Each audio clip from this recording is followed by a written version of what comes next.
Well, hello. Shane back with another vinyl update. There's my Freddie shirt right there. A very nice shirt, very romantic for Monday evening. I have a huge update for you. I'm really going to try to keep this, as I always say, under an hour. So I'm just going to get into it right now. These pickups are from Tampa, from my local record store, Jerk Dog, and two record stores in Tampa, Steelworkers, the best record store I've ever been into. Steelworker Records and Mojo Books and Records. I have cassettes, I have CDs, I have some 7 inches, maybe. No, I don't know where my 7 inches are at, so I probably won't show those. And let's see, and albums. So let's get into it. Let's get into the cassettes. These are all like really quality cassettes that I just figured I would show. Echo and the Bunnymen. A lot of these cassettes are like super cheap. These were all like, most of these that I show you were from Jerk Dog Records, and I got these for $1. So Echo and the Bunnymen, self-titled album, 1987. I like this album. I prefer the earlier, more psychedelic stuff, but this is a fine record. Lips Like Sugar. What is New Direction on here? Yep. Lost and Found, New Blue Ocean, Over You. This is like college rock 101 for me. Like, let me show it to you closely. So, I like cassettes. So, this is a good one. So, Echo and the Bunnymen, self-titled, 1987. Alright, let's move along here. 1983, that's the Camera with Highland Hard Rain. Highland Hard Rain. So, Asta Camera, signed by Sire Records. I think this is their first record. Don't quote me on that. Let me show it to you again. What do you need to know about Aztec Camera? I keep thinking they're a Scottish band. I'm not sure if they are or not. I know they're a European band. I read about all these bands, and it's just too much information to retain in my head. But yeah, this is really catchy shit. I really like this. It's poppy. It kind of reminds me of like sort of Smith's Beautiful South, that kind of stuff. Really lush pop stuff, done kind of in an indie way. So I always thought Aztec Camera was kind of more like a Wall of Voodoo, and they are not that weird. So Aztec Camera, good stuff. Keep it going. The Soul Mining. One of the's earliest records, if not first record, 1983. This is a band, of course, I know a lot about, read a lot about, have had CDs and stuff by them, and never really kept track of these guys. So some of this is like dance, and it's still like kind of put in that college rock thing in the same way like New Order is. Like New Order's dance music, but it's also college rock music, you know. Thus, not that similar to New Order, but like in the same thing. So, great song on here. This Is the Day, The Sinking Feeling, Perfect. Another good song by these guys. So, with Soul Mining. I think this was 83 this came out. They made a shit ton of records in the 80s. All right, let's get to what I call the next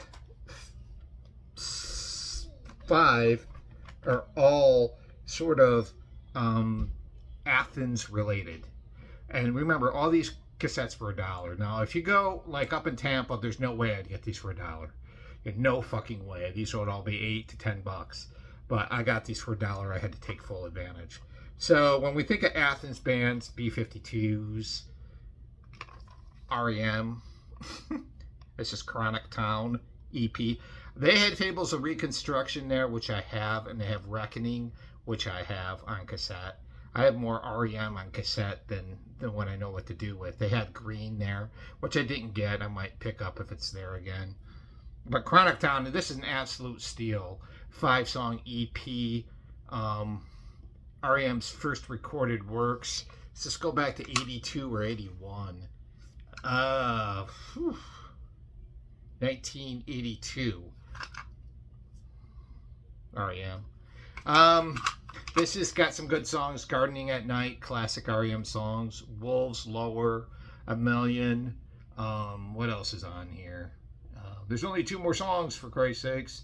Carnival of Sorts and Stumble, which is another good song by REM. I like this early jangly stuff. Very, very moody. I like this era of REM. Good stuff. So I'm going to keep this train moving here.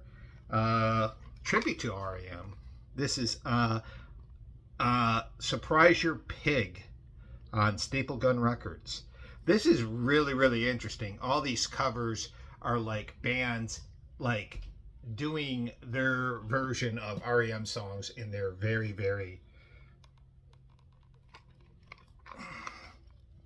And they're very, very like fucking doesn't sound like REM at all. It's like Vic Chestnut does a version of It's the End of the World.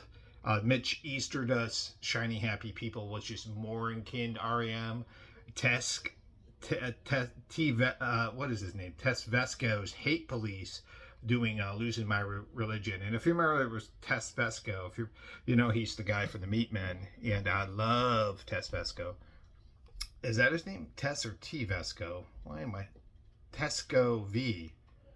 Tesco V. Oh, fuck. I don't even know his name, dude. But I love the Meatmen. I know that much. So, yeah, interesting stuff on here. Interesting covers. One of the critics I read said they didn't like this because there were too off the beaten path. And it's like, but isn't the whole point to make the song your own? You're still tributing the band. You don't have to make it sound just like that. If this was just a bunch of indie bands doing REM style, this would be really boring. So I think this is kind of more interesting. So, Surprise Your Pig, a tribute to REM. I didn't even know about this one. You know, wow.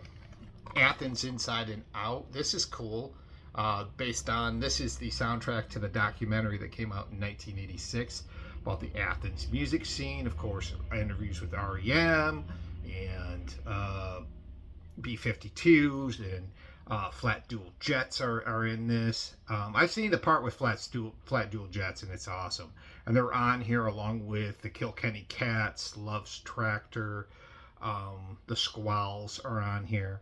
All these great Athens bands. Like, Athens is not that big a city. If you've been there, you know, it's small, but it's like all this girth of creativity came from Athens. You can see right there, Inside Out.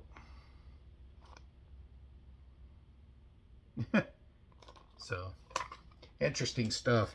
Another Athens band, Pylon Chain. This is their 3rd album, and this is remarkable. Just really, really heavy shit. I think this album has a much more aggressive tone than their kind of jangle pop stuff. But, you know, songs like Catch on here is pretty heavy. Look Alive is kind of a heavy song, Crunch. But this song in here called There It Is just a wonderful pop song that's really catchy. Still jangly in parts, but definitely a little bit heavier with the guitars on this album by Pylon. Awesome stuff. I read a story someplace that the singer in Pylon, and her name escapes me, but she left the music business and worked at a Kinko's, I think, from what I can remember.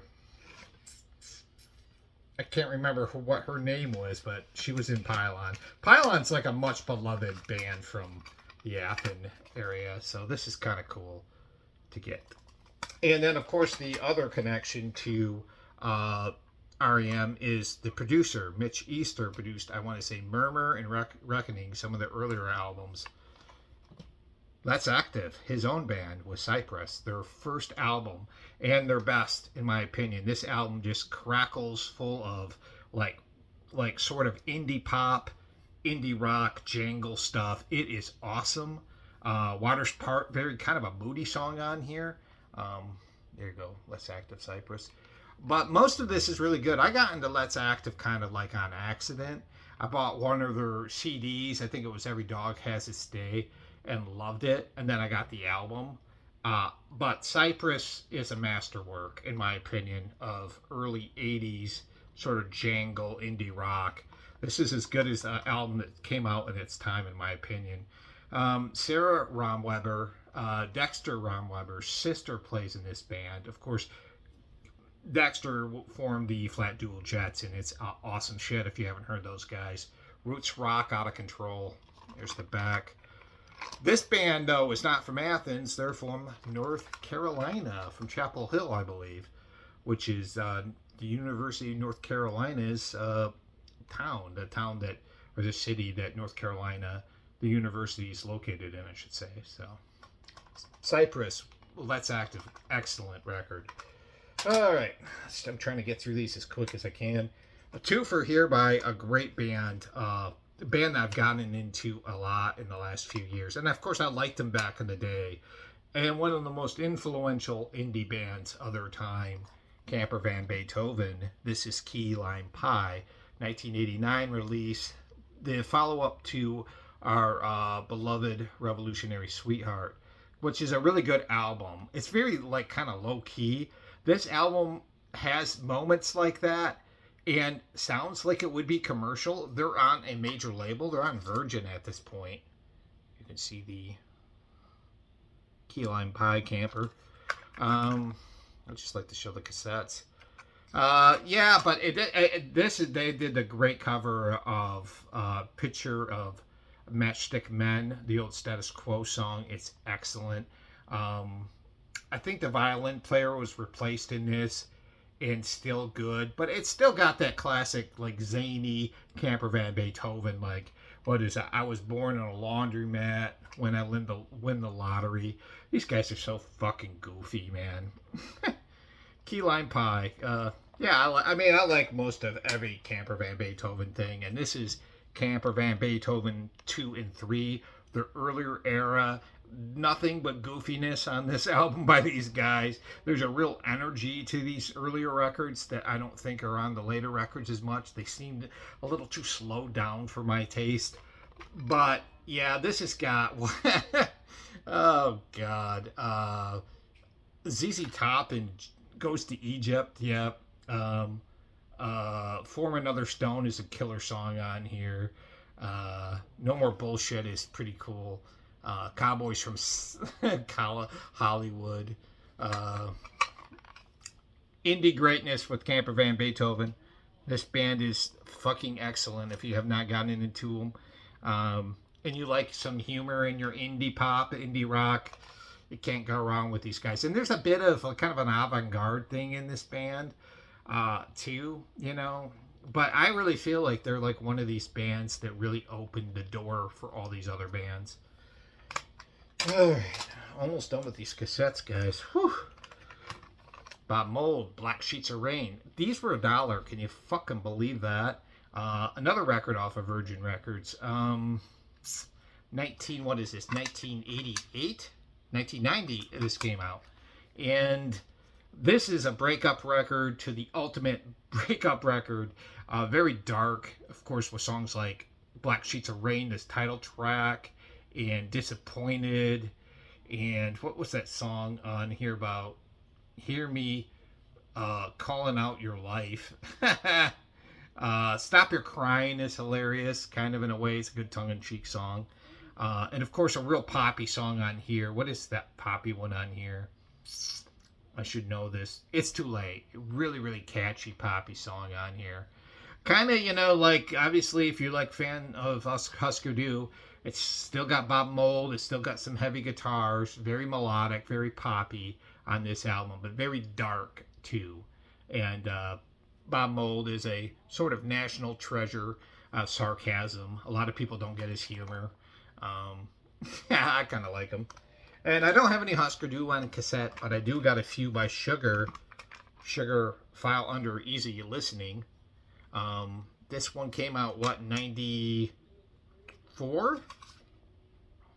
Yeah, oh wow, 94. And it's got the big hit on here, Your Favorite Thing, which is a really catchy song. When You Want It to Be is a good track on here. Exploded Makeup, I like that last song on here a lot. This is the album, like, I had a hard time with. This, Beaster I did too, because I was such a big fan of Copper Blue.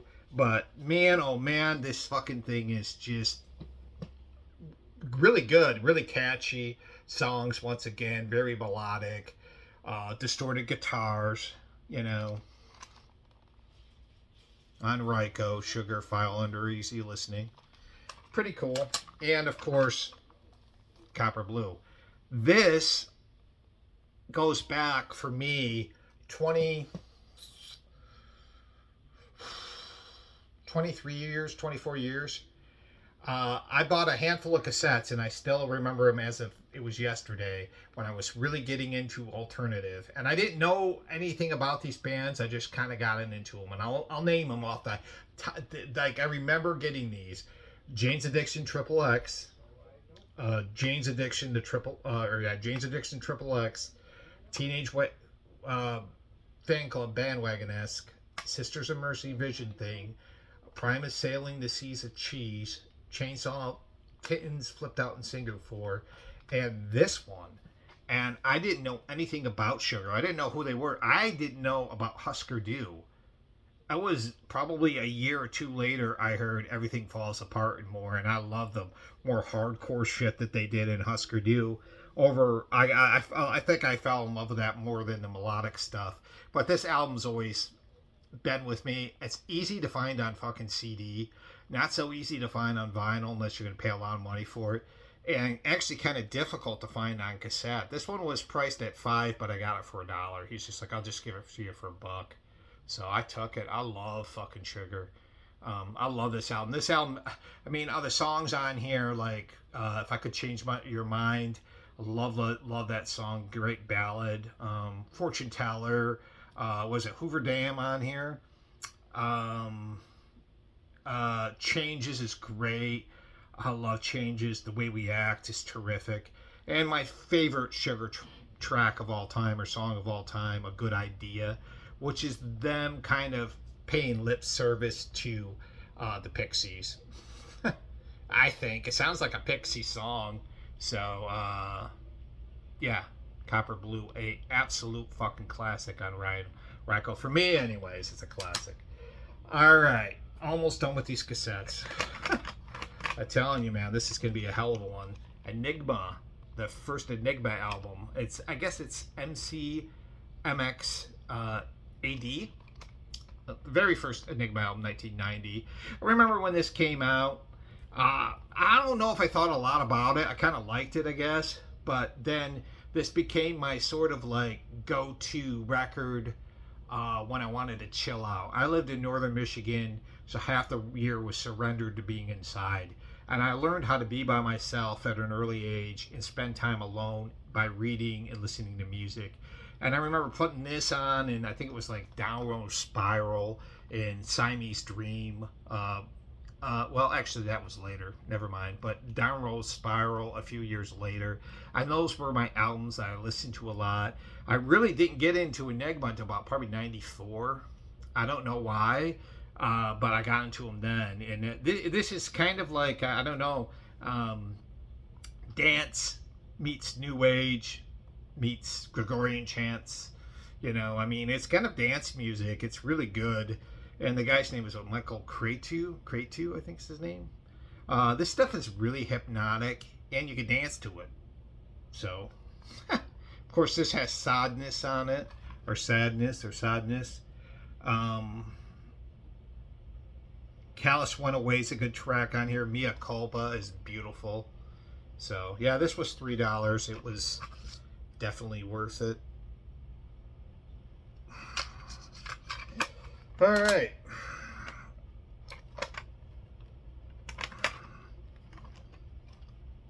Schwanzmonster. Yes, Schwanzmonster with their EP, Know Your Peace. This has 6 tracks on it. It's on this Clandestine Records label.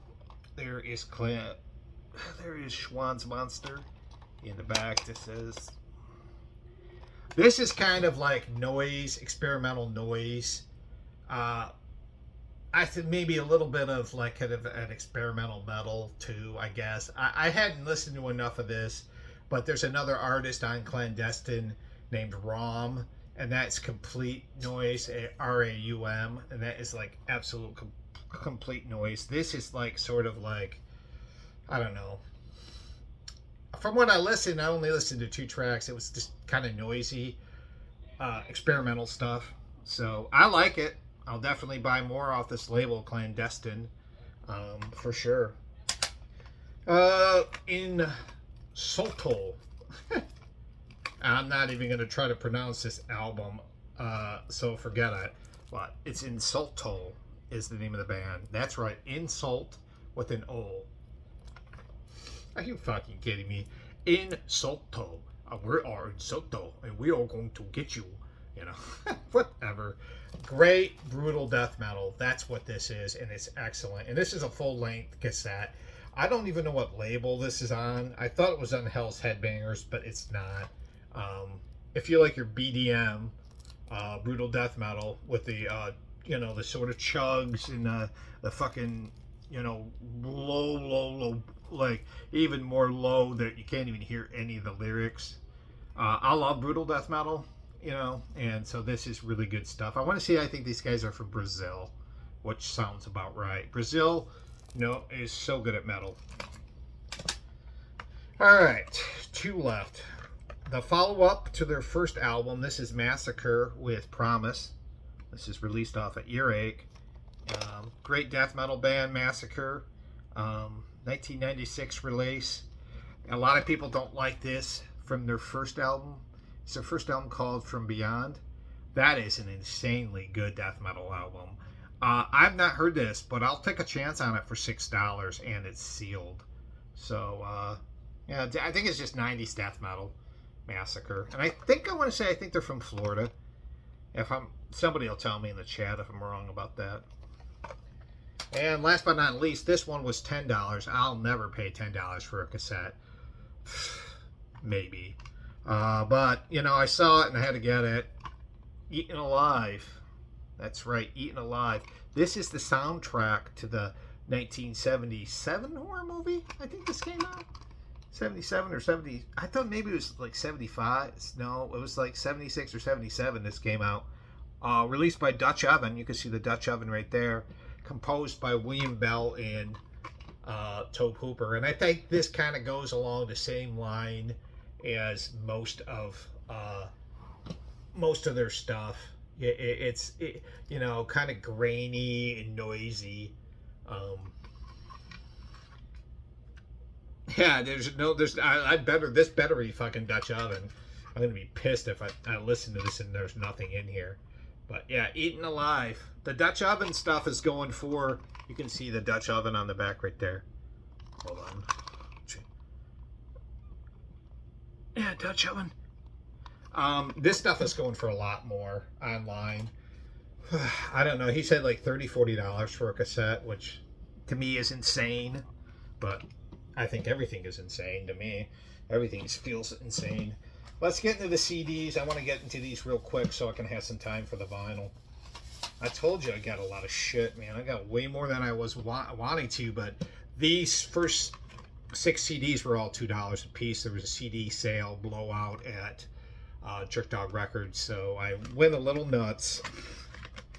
The Meters with Look Ka Pai Pai. Look Ka Pai Pai. Yes. And this is shit. What year did this come out? It just says it was released 1999 on Sundazed. You can see the Sundazed in the back right there.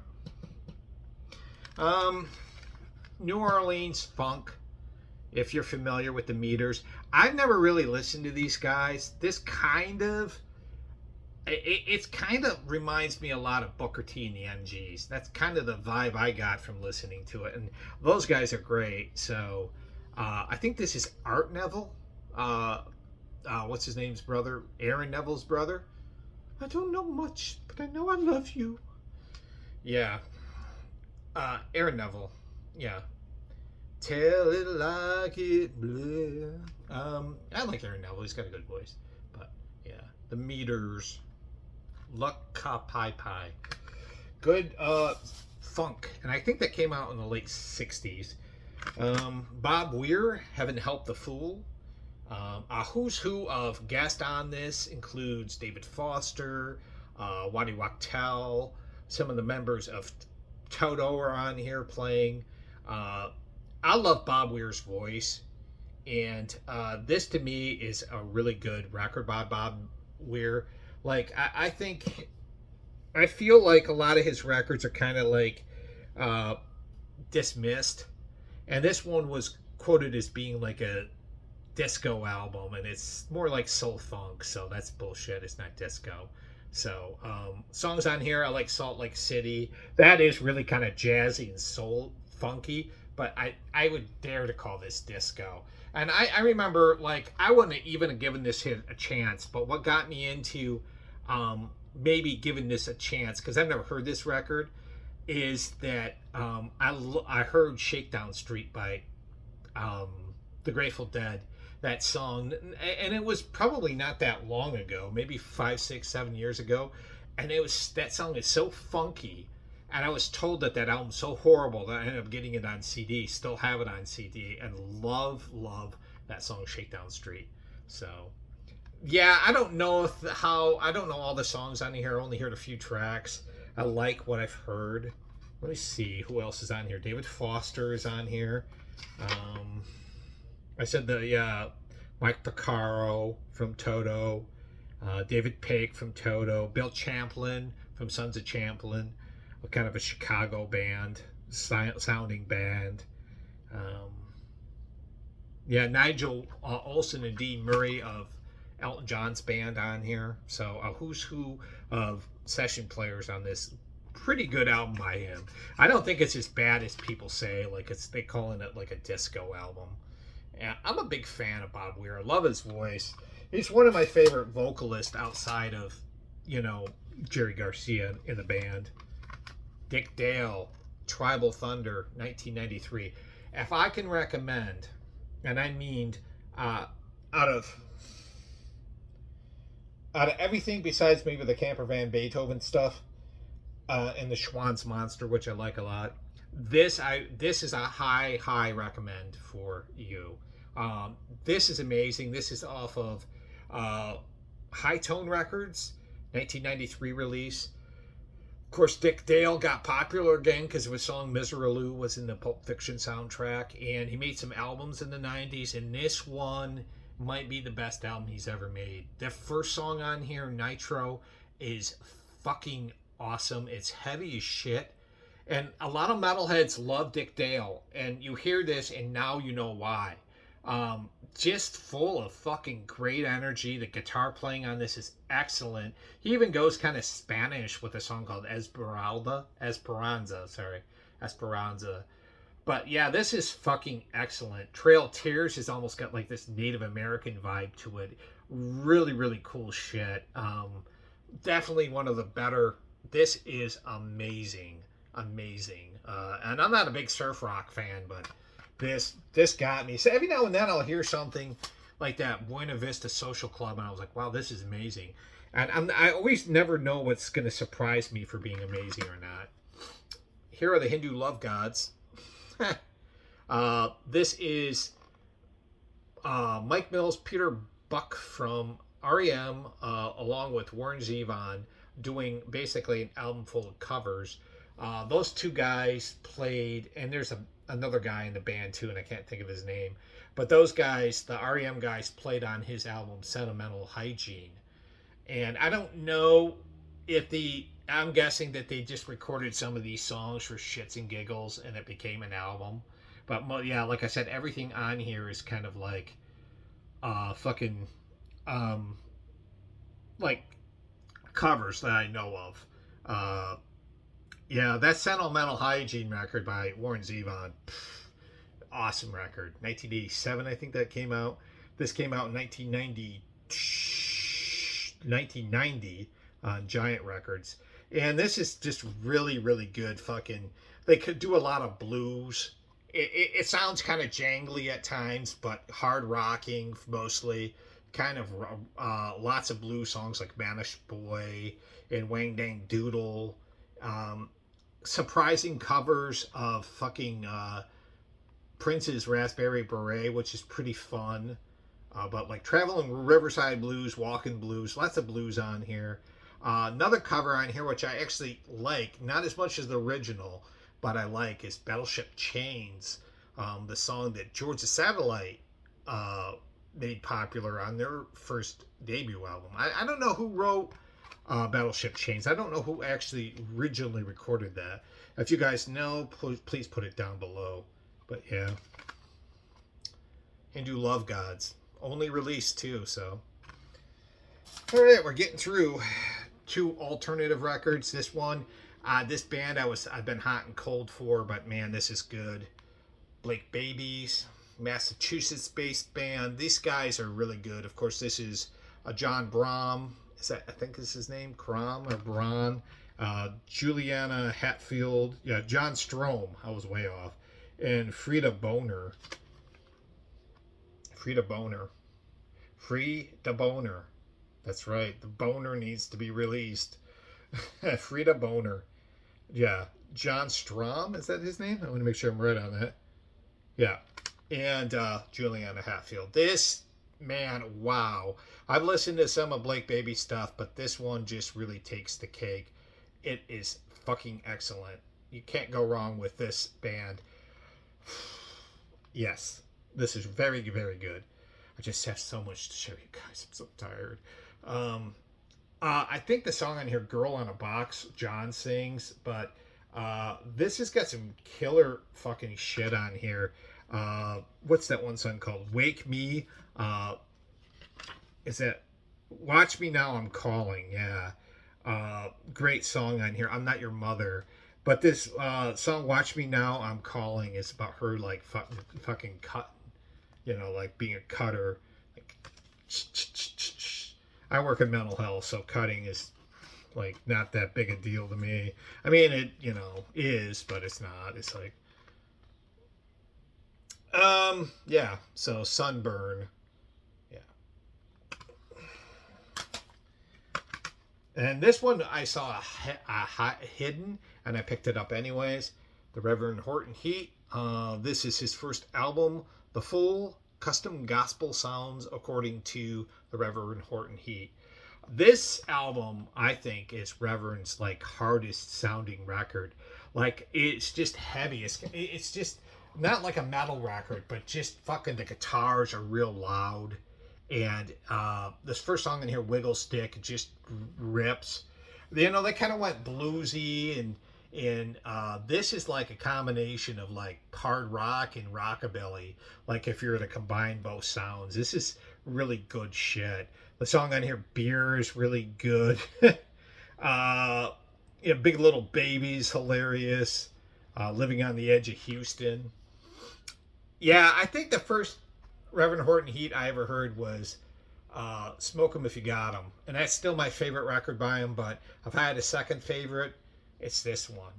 He kind of went more bluesy and a little bit more down the road, and like Martini Time still was ramped up, but like he started getting more like roots rockish, I think. But this early stuff is all muscle and pull for me. Great stuff. And last but not least, the this one I got for $20, and it's a steal for $20. I got this at Mojo Books and Records, and this just to me was like one of the best pickups of the day. This is Wax Trax. This is the Black Box Set. The first 13 years of Wax Trax artist. This is excellent. This is from, does it have the years? No, just the first 13 years of artist. And I'm going to read who's who on here. Revolting Cox, Ministry, My Life, with a Thrill Kill Cult, 1,000 Homo DJs, Meat Beat Manifesto, The Young Gods, KFMDM, Frontline Assembly, Coil, Liebach, Palehead, Pig, Excessive Force, Chris Connolly, Sister Machine Gun, Led Into Gold, very, very underappreciated band. I'm not going to read every single one of them, but I'll just read some of them. Greater Than One, Mussolini Head Kick, Controlled Bleeding, great fucking industrial band. Foetus, Clock DVA, Pankow, another great industrial band. So this comes with 3 CDs and a booklet. The booklet is really cool. Oh.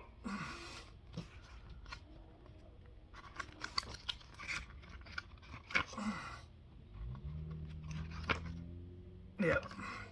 Really, really cool stuff. And then the CDs are like black, of course. And I'll just show you one. So black box on it. You can see it right there, kind of. Black box. Yeah, the CDs need to be cleaned. There's some scratches on one of them. I'm willing to take a chance on this.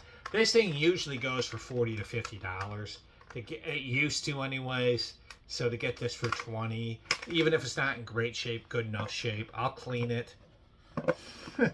It's worth having in my collection. I love industrial music. I'm trying to buy more of it when I see fit to get it, but I don't have a ton of it in my collection, mostly because it's not really available where I shop at.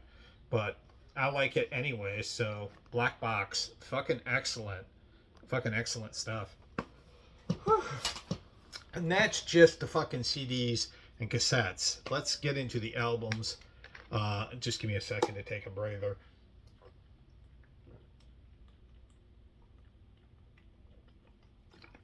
I'm going to divvy these albums up. I'm going to show them into orders in which I got them. And so the first 6 I'm going to show you, I got from Steelworker Records. So I'm going to show you those, obviously, first. And then what I'll show you after is what I picked up at Mojo Records and Steelworkers. So local record store, I'll show first. Not that it's bad, but I mean, I always show stuff from Jerk Dogs. This is only my second haul from Steelworkers that I'll show you. I don't go up there very often, once every few months. So the first one from Jerk Dog, and I got 5 or 6 records here. Snow White and the Seven Dwarfs. This has the songs and dialogue, and also, probably the narrative too. This thing is super fucking clean. And because I don't have time, I will show you, but the booklet is intact. I have to just kind of be, at this point, I'm not going to be taking out a lot of these records. But yeah, this has the booklet intact. The record is like VG. Sounds great. I actually played some of this. It sounds good. This got like a lot of the classic songs, like Hi Ho, we're off to work we go. And, someday my prince will come, I'm wishing. Whistle while you work. I used to say to my friend, whistle while you whack. But you can guess what that's about. Oh, better not, let's stay away from the sexual crude behavior or conversations on here. Don't want to have any sexually explicit content on YouTube. Steve Nieve with Keyboard Jungle. I'm not sure what this sounds like. I could not really soundbite it. It wasn't even on YouTube. So I have no clue what it sounds like. I just know that this guy worked predominantly with Elvis Costello. I think he was a member of the Attractions, and they did some albums together. My guess, because I've heard some of his stuff, is it's going to be kind of like new age weirdness, like avant-garde new age keyboard instrumental music. Don't quote me on it. I really don't know. But songs on here like Hooligans and Hula Girls. He's got a song on here called Al Green. Flamingos on Coffee Pot Boulevard. I think you guys get the hint that this is going to be some weird stuff. This one was $3. I mean, I'm going to just take a chance on this kind of shit. I think I showed you the back of this already. At the back of still, it's like, look at this guy. It's like Mr. Bean in space. Look at me, look at me, look at me. Alright, so these were $3. This one was also $3, and then everything else I got was a little bit more expensive. I spent mostly at Jerk Dog, I spent mostly a lot of stuff on cassette. But I spent most of the money on the albums because they get more expensive. But this one was $3, and this is The Call with Reconciled. The third studio album by The Call, 1985 release? 86 release off Elektra Records. I want to say this band is from California. And the thing that I think that separates The Call from other bands, other ilk, which includes U2 and Alarm, as being this huge anthemic political band, social I don't want to say justice, but social issues band. The thing that separates these guys is the lead singer is just got the best fucking pipes. Michael Bean is his name. And this album stays with that anthem stuff that they're known for. A few years later, they got had more radio airplay with a song called "Let the Day Begin" and "Let the Day Begin," which was like 1989. In 1986, these guys were called by Peter Gabriel as the future of music. That's what he thought of The Call. I think Peter Gabriel plays on this album too. Like sings or plays on this album. Don't quote me on it. But this Michael Bean, this guy's vocals are something else. You have to hear him. Everywhere I Go was kind of a radio single back then, really catchy.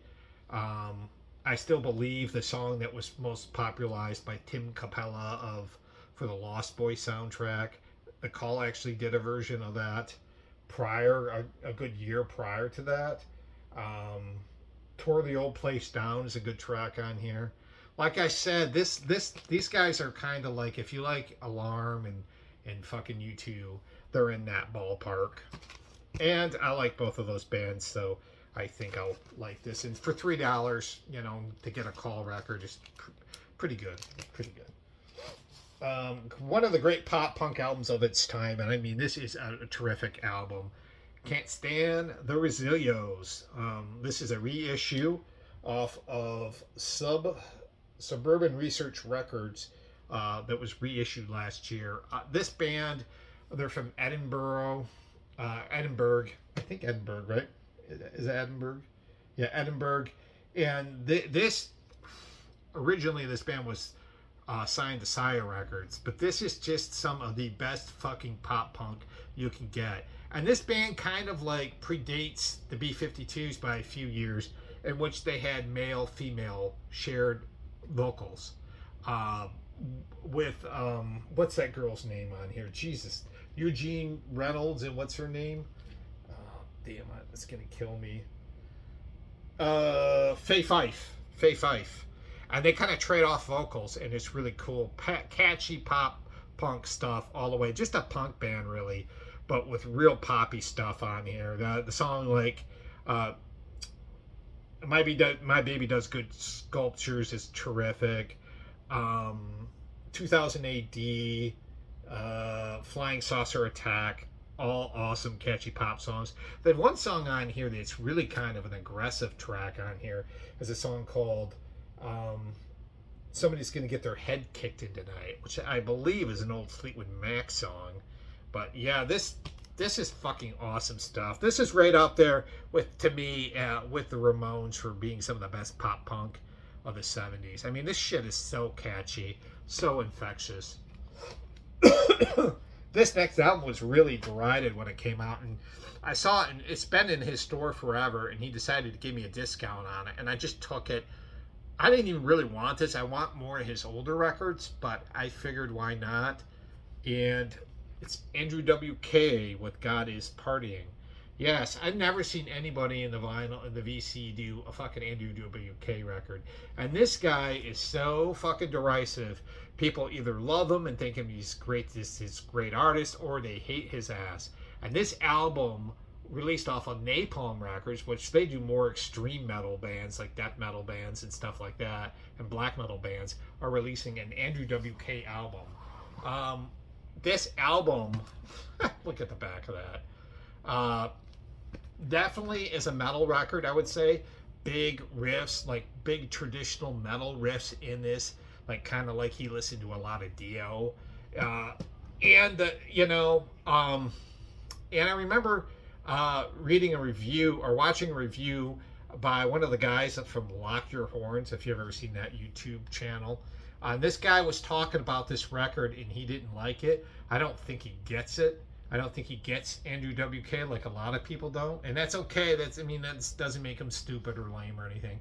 I mean, just remember, like, I think this artist is very hard for metalheads to really appreciate, and I like him. I've always liked him. I remember when I first heard like that first album, I Get Wet, all those songs like I Love New York City and Party Hard and all those fucking great songs. I was a fan like right away.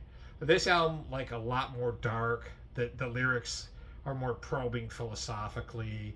Um, what's your purpose? Is God here? All this shit. Cool stuff. I really like Andrew WK taking a dark side on something for a change. So, kind of cool. Yeah. Yeah, I don't think I've ever seen anybody show an Andrew WK record in the VC. Because, like I said, he's, like, fucking hated. So, all right, next one up. Lost Dog Street Band. That's right. There is Ashley May and Josh Todd, who comprise of the Lost Dog Street Band. There's another player in here, too, who plays the stand-up... What is that thing? The stand-up violin or cello or whatever that big thing is. The same thing that Slim Jim Fenton slams and Stray Cats. Yeah, she plays the violin or viola, I think, Ashley May. And, of course, Josh Todd plays banjo and acoustic guitar. And the Magnolia sessions were actually recorded under a magnolia tree that's either outside or behind the Anticorp recording office, the company's office, the company's building. They actually recorded it on property. So, for all intents and purposes, this is a live album. And if you've listened to Lost Dog Street Band, I'm not telling you anything you don't know. This band, I mean, Josh Todd, man, this guy, I'm just making sure it's, yeah. This guy, man, he writes some of the most probing, heart-wrenching lyrics out there right now, period. I mean, if there's a level of despair he could fucking dig his hands in, him and Amigo the Devil ought to have a fucking bloodletting party, who could cut the deepest. Well, that's pretty deep into my deep psyche, but check this out. Oh yeah, you think that's something? Well, check these two motherfuckers. Oh man. Anyways, really good country. It's got really kind of an authentic feel, very stripped down. Like I said, in this, I think it's just Ashley May and him playing. They cover Townes Van Zant's Lungs on here, Warren Zevon's Carmelita, and what was that? The Mountain, great song on here, The Mountain. So, yeah. She's kind of pretty in a way.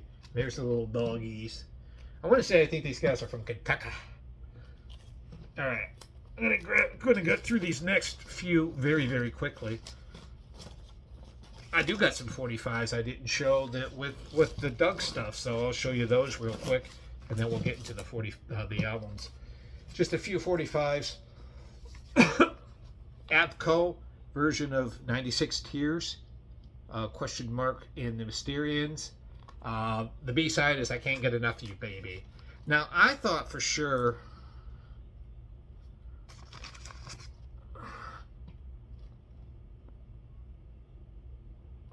that question mark and the Mysterians were signed to Camelot.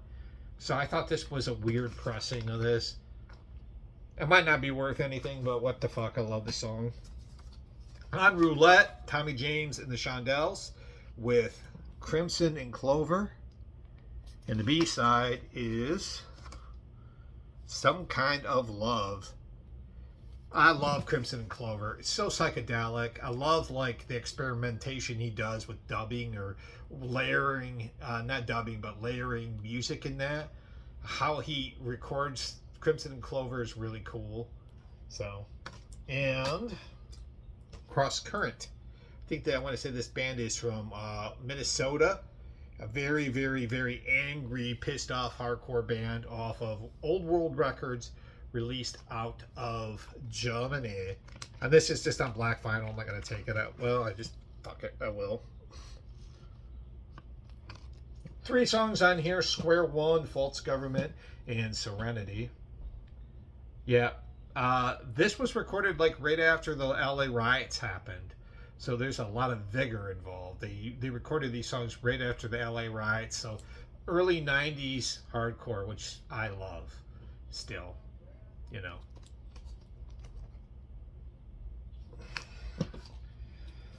First two albums I picked up from I'm going to have to go fast on this to get some time to talk about the shit at the end. First two I picked up were from Mojo's Books and Records. This one I thought was really interesting.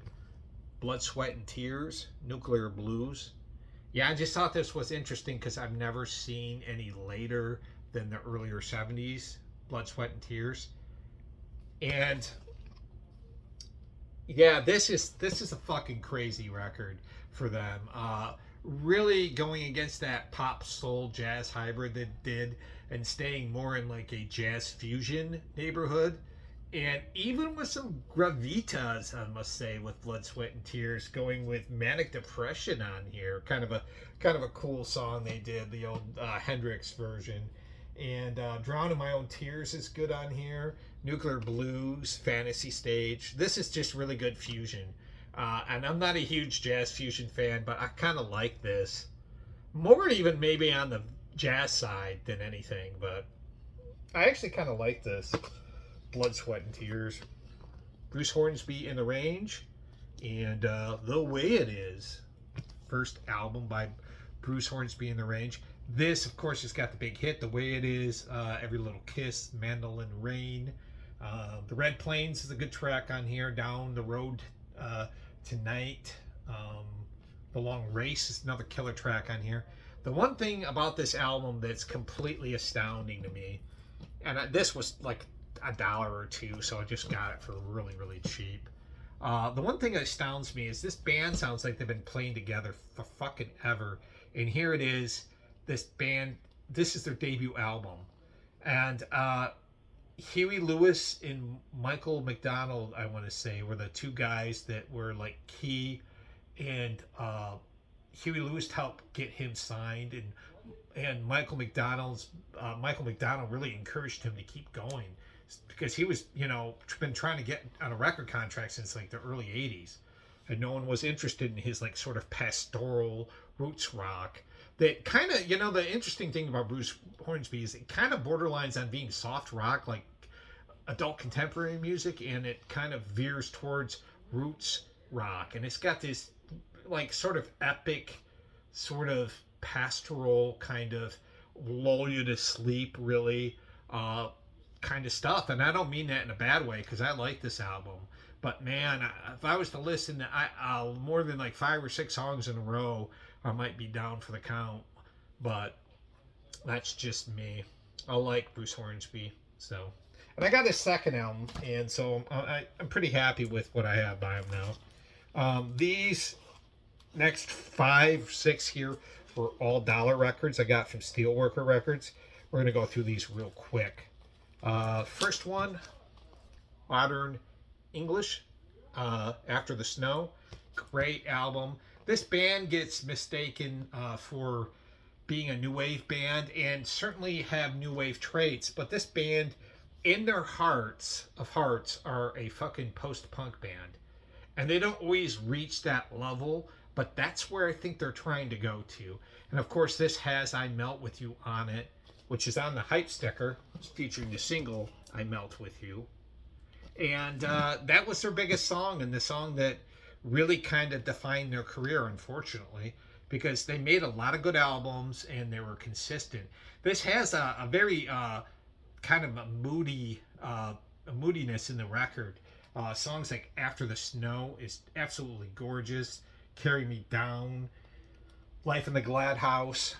Really, really good stuff on here. After the Snow, the song is worth the price of admission alone on this album. It's like the standout track to me, not I Melt With You. Although I like I Melt With You. I am a little sick of hearing it. But check this band out if you haven't gotten into Modern English. They're very, very good. Very, very good. This next band this really kind of tickles the lines between being fucking new wave and punk. And this band kind of shoots back and forth on this album. I'm not really familiar with all their albums, so I'm not going to be able to completely tell you about the other ones, but Fingerprints.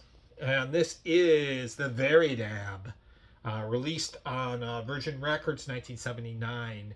Very much like where new wave goes to say hello and punk says fuck you.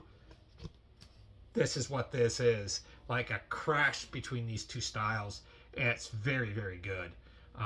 I know they made other albums. I'm not really familiar with everything they did, but Close Circuit Connection is good on here. Wet Job.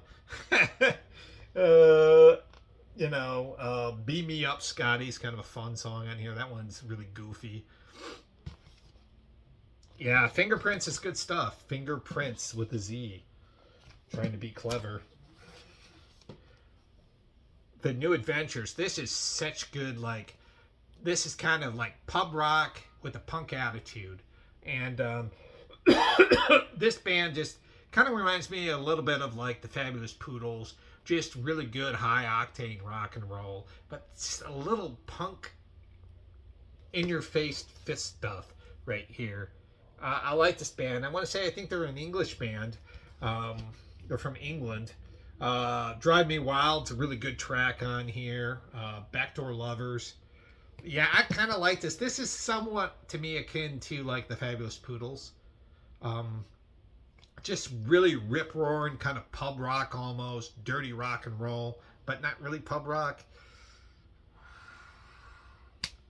Good stuff. Nick Lowe, Labor of Love. This is a great album. Of course, this was the album that gave him his big breakthrough single, Cruel to Be Kind, which is a great song. Really, really, really good tracks on here. What else is on here? Cracking Up, Born Fighter, Love So Fine, great last song on here. Skin Deep.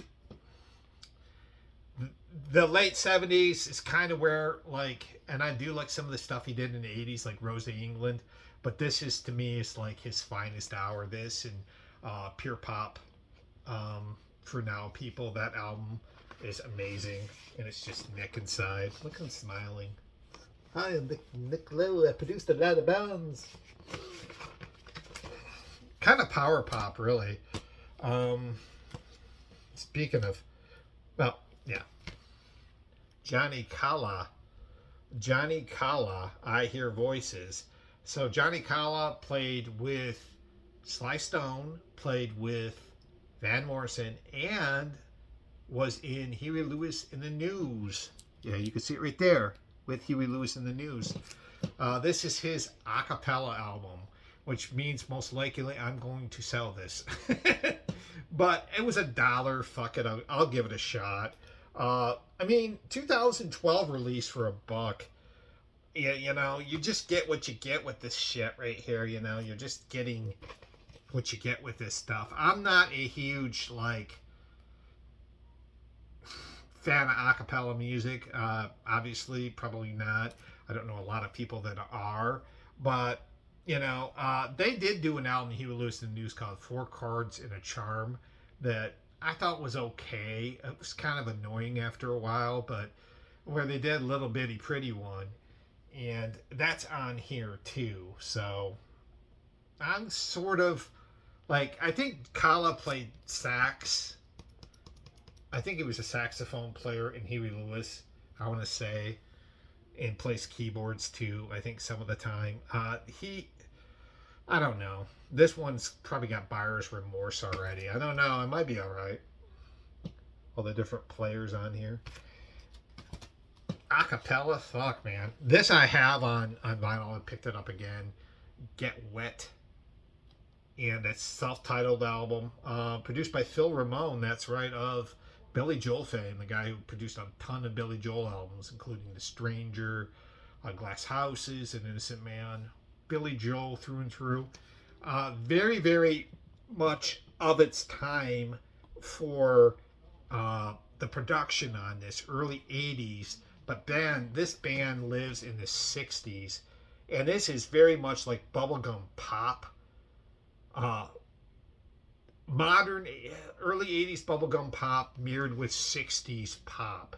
You know, like if you're to merge them both together, that's what you had. They had a hit on here called Just So Lonely. The only reason I bought this was because I was amazed I could find it again. And I might give this to somebody. I don't know. I might sell it. This is really, really good, fun, infectious pop music from the early 80s. I wouldn't even call it new wave or anything. It's not pop, power pop, just pop music.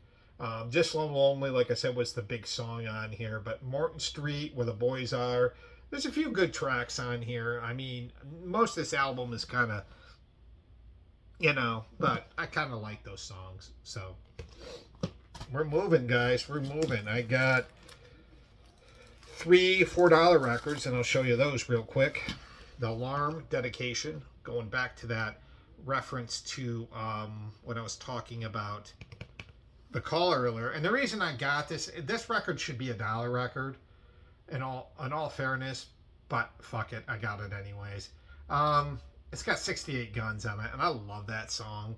What made me get into the Alarm was I picked up a cassette by him called Rain in the Summertime, and I fell in love with that album. That's such a good record. I decided to like go back and listen to this stuff again. It's been a while, like, you know, Strength being another album they did, but this is their first album, 1984, off of IRS. Very much in the vein of U2, very roots rock, kind of the Water Boys, definitely The Call. Michael Peters, man, this dude, this guy's about as political as you can fucking get, man. I'm telling you, man, this band is just Dave Sharp too. Man, these guys all love to sit and just talk about political issues. That's not really my thing, but it's 68 Guns is on there. Ballin' Jack. That's right. What a stupid name. This one is a total blind buy. Spent $4 on this. I kept thinking this was a band that he had played before in there and Steelworker Record. The owner, I thought he played something by this band. And he's like, no, it's Southern rock and it sucks. And I go, well, I'm going to buy it. Because every time he says something blows, I usually end up liking it. And it's one of those contrarian things that I'm not doing on purpose. He's a great guy, but like when it comes to music taste, when it's really, really good, and he says, yeah, get that, I'll buy it. But when he says it sucks, I'll buy it. That's kind of how it is for us. I think this is like fusion. I've not really heard of Ballin' Jack. This could be really good. I don't know. I don't know anything about this band other than they're like a fusion band, I think. So, early 70s, Columbia release. So, all right, getting close to the end. This one was really, really kind of an interesting find. The Divinyls with Desperate. This one was $4 too. Yeah, a really cool find. Really, I mean, obviously cheap, and kind of this band going back to 1983, guys. And you think of I Touch Myself came out what in the late 80s, early 90s. I think early 90s that was a hit. This goes back to 1983. I've not heard anything other than the owner saying that this is so wicked good, kind of weird new wave, catchy new wave. I can't wait to listen to this.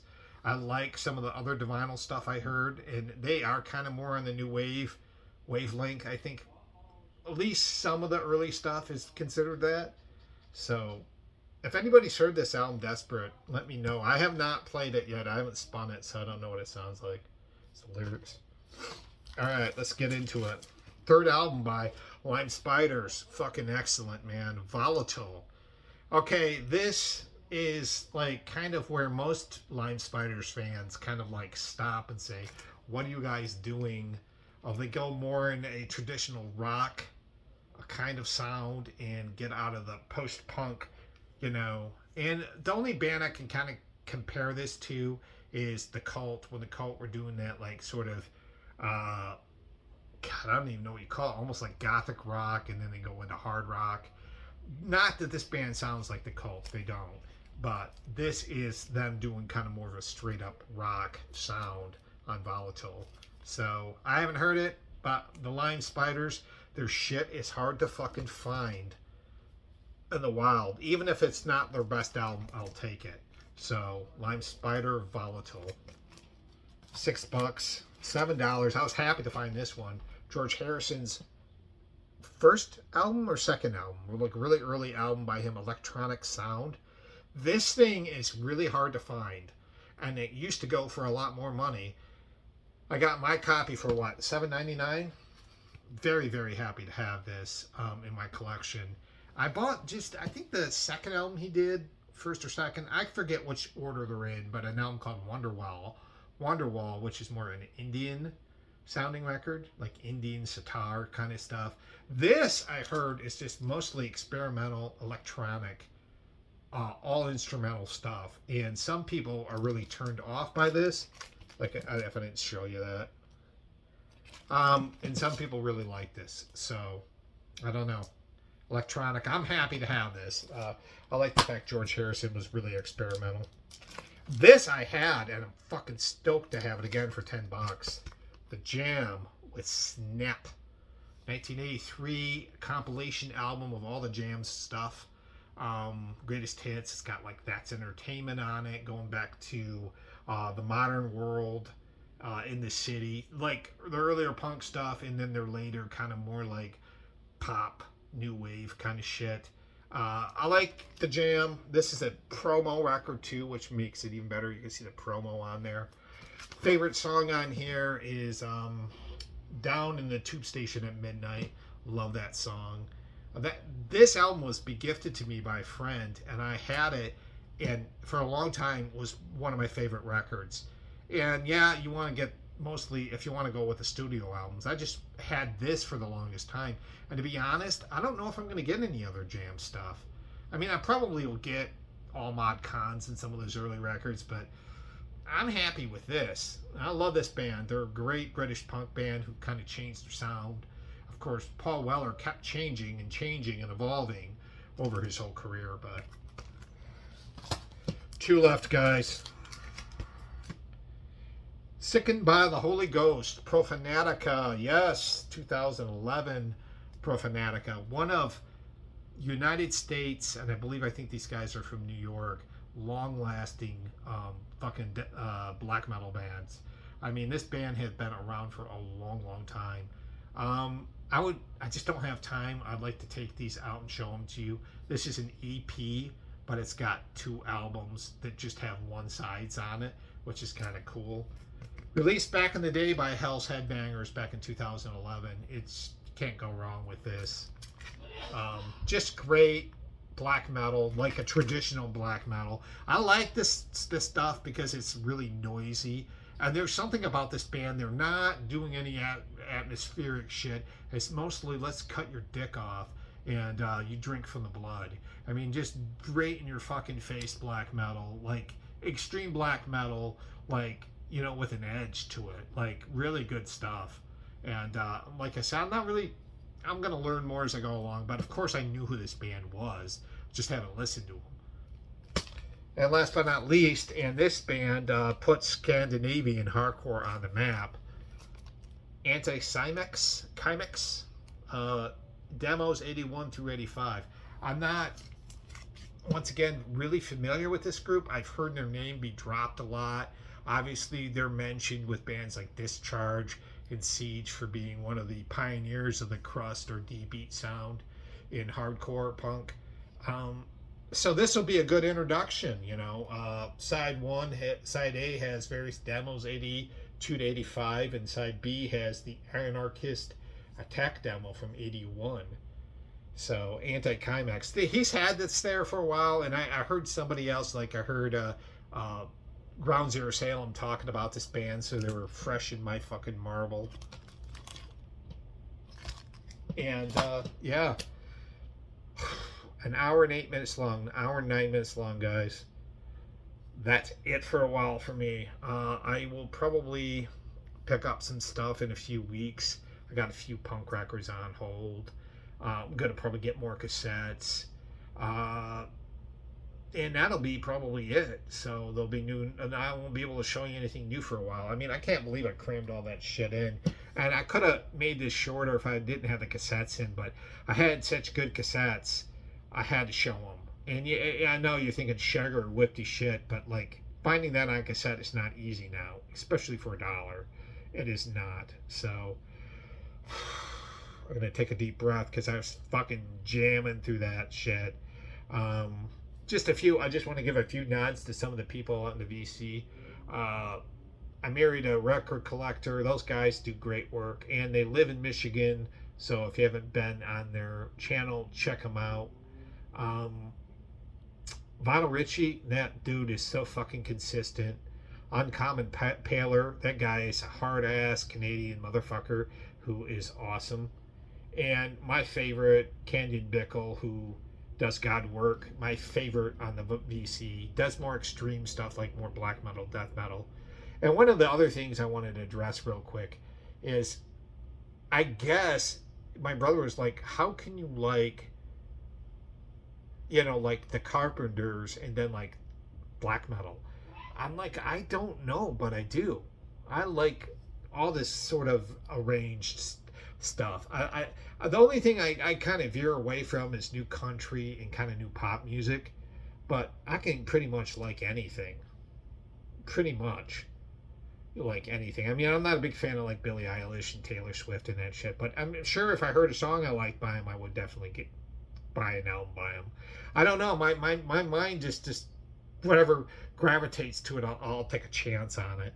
Because I don't, the extreme stuff I've really gotten into really in the last, probably since 2018, I've really gotten into the extreme stuff a lot. Like with death metal and black metal. But I always liked that. I liked it back in the 90s. At least death metal. Black metal took me a long time to figure out what it was. And noise stuff I've liked for a long time. Any experimental noise stuff and industrial music. And anything that has an edge to it, I've been a fan of for probably 20 some years. Half of my life, I've always liked that stuff. But I always kept in with liking like top 40 stuff and radio stuff and soft rock and hard rock and classic rock and rap. I like some rap. I mean, soul music, country, classical, some jazz. I like it pretty much all. The only thing I gotta say, like I said, I don't like newer music, pop and country, but I bet you if I heard something, and when I mean pop, when I mean country, I mean that country pop bullshit. Because there's plenty of good country music out, like the Lost Dog Street Band, that's good. So I should reference that. But anyways, that's right, I'm pooped cramming all that shit out for y'all. Hopefully you can watch. I know it's a long video, but please watch. Bye.